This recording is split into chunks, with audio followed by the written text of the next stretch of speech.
Bangku ini cuma bangku tua di sudut taman. Tapi setiap hari aku mendengar cerita negeri ini lewat obrolan orang-orang yang singgah.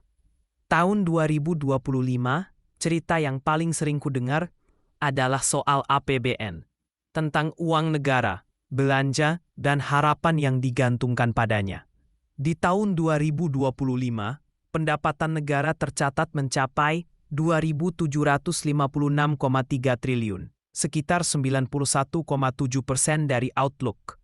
Sebagian besar datang dari perpajakan, yang menyumbang 2.217,9 triliun. Namun ada satu kabar yang membuat bangku tua ini sedikit tersenyum.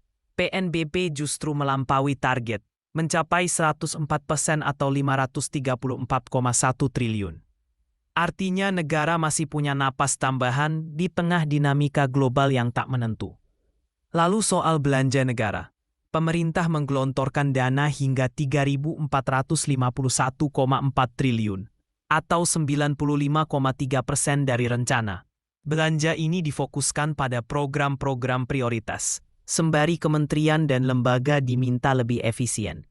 Tak semua keinginan bisa dipenuhi, karena APBN bukan hanya soal membelanjakan uang, tapi soal memilih mana yang paling penting.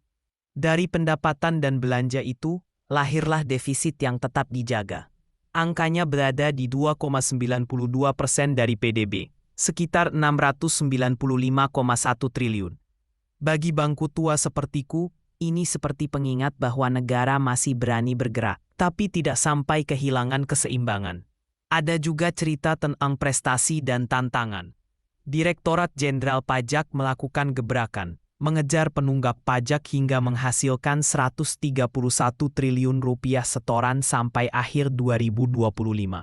Di sisi lain, pemerintah pusat juga melakukan penghematan belanja hingga 100 triliun, mengencangkan ikat pinggang tanpa menghentikan langkah.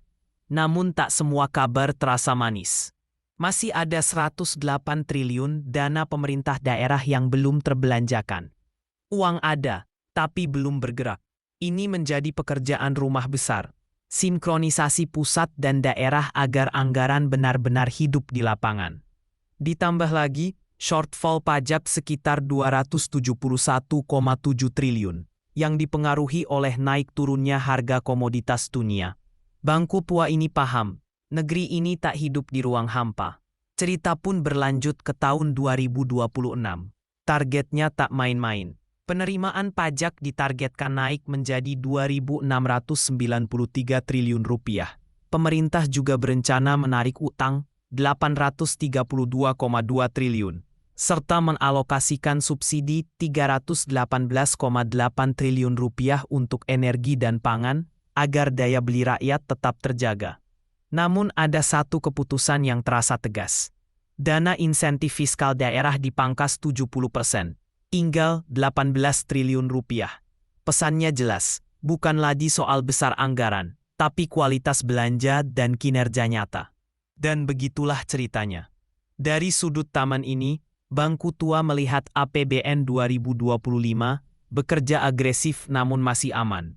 Sementara 2026 akan menjadi ujian sesungguhnya. Apakah setiap rupiah benar-benar sampai dan berdampak pada kesejahteraan rakyat? Aku tetap di sini, menunggu cerita berikutnya tentang angka-angka yang akhirnya berubah menjadi kehidupan nyata.